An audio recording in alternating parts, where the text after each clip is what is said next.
Welcome to Alien Mythos X. September 16th, 1994. A quiet Friday morning at Ariel School in Ruwa, Zimbabwe. 62 children, ages 6 to 12, were playing during their mid-morning break. What happened next would change their lives forever and become one of the most credible mass UFO sightings in history. The morning everything changed. It was a typical day at this small private school located about 20 kilometers from Harare, the capital of Zimbabwe. The teachers were inside having tea, a regular break ritual. The children were outside, running, laughing, playing in the schoolyard surrounded by African bush. Then something appeared in the sky. Multiple objects descended from above, silver and disc-shaped, hovering over the edge of the school property near a line of trees. The children stopped playing. They watched, frozen, as one of the crafts landed in the rough bush area just beyond the school boundary. And then they saw them, beings not human, standing near the craft. What the children saw. The children described small beings about 3 to 4 feet tall with large heads and enormous black eyes that seemed to pierce into their souls. The beings wore tight-fitting black suits. They moved in strange ways, appearing in one place, then suddenly appearing somewhere else as if teleporting short distances. Some children said the beings glided rather than walked. Others described their movements as jerky and unnatural, but every single child agreed on the most terrifying detail: those eyes, large, dark, almond-shaped eyes that seemed to look not just at them, but into them.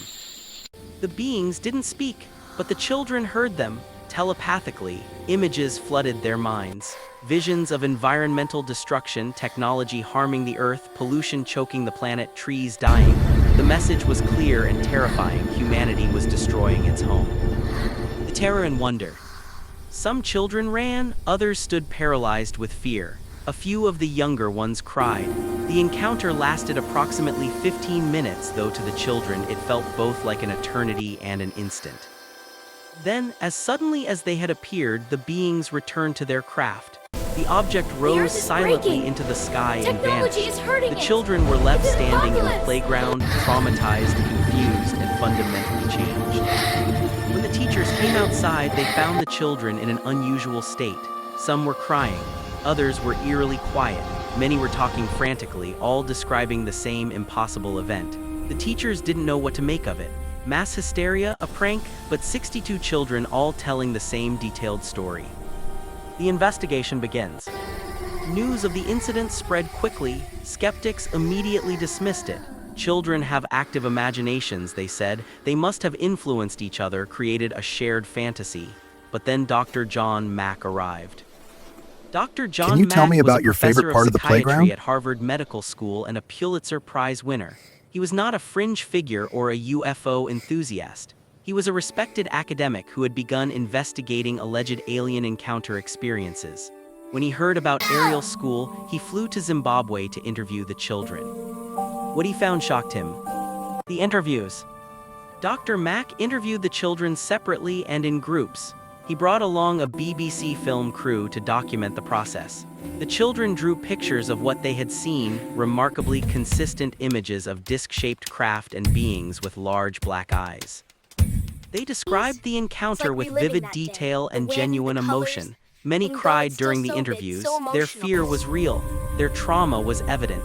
These were not children making up stories for attention. These were children who had experienced The something stories that are terrified unchanged, consistent them. One after girl, decades. Emily Trim, described receiving a telepathic message about the future of technology and its impact on the Earth. She spoke of feeling overwhelming sadness and fear about humanity's path. She was 10 years old.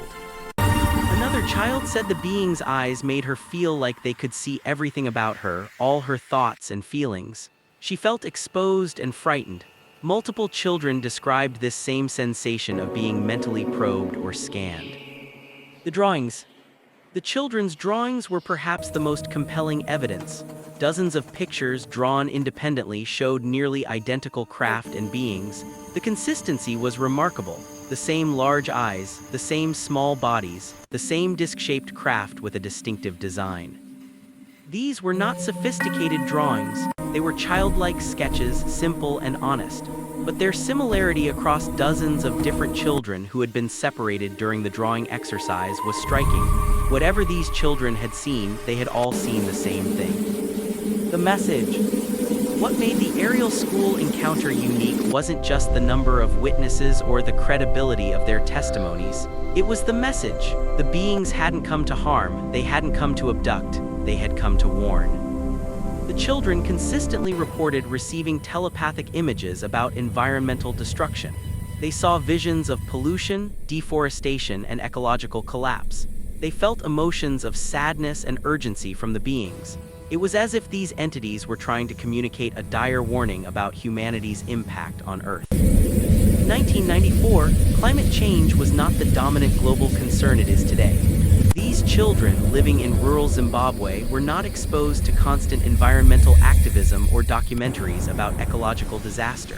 Yet they described, with surprising sophistication, concerns about technology, pollution, and the planet's future. The years that followed.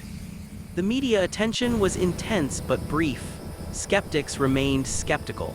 Believers found confirmation. But for the children, life continued, marked forever by that September morning. As they grew into adults, many of the witnesses chose to remain silent about their experience. The ridicule, the disbelief, the weight of carrying such an extraordinary story, it became easier to just not talk about it. But some couldn't stay silent.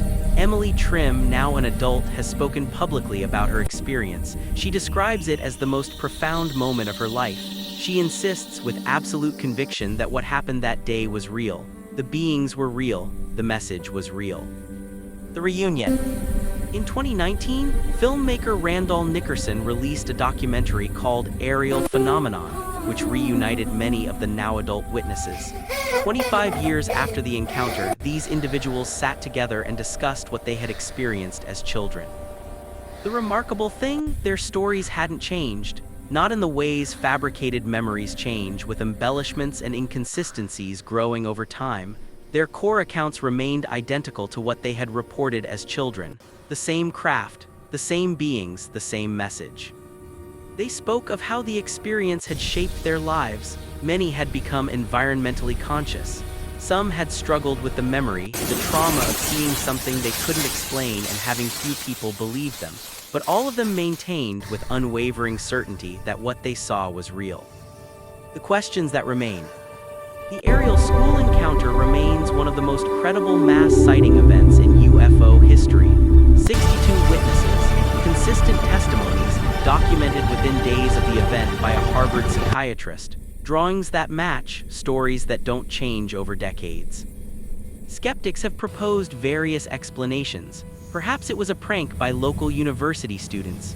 Perhaps the children were influenced by cultural beliefs about spirits or demons. Perhaps it was mass hysteria, a psychological phenomenon where groups share false memories or experiences. But none of these explanations fully account for the evidence. The consistency of the testimonies, the genuine trauma exhibited by the children, the sophisticated nature of the message they reported receiving, the fact that 25 years later, as adults with careers and families, these individuals still insist it was real.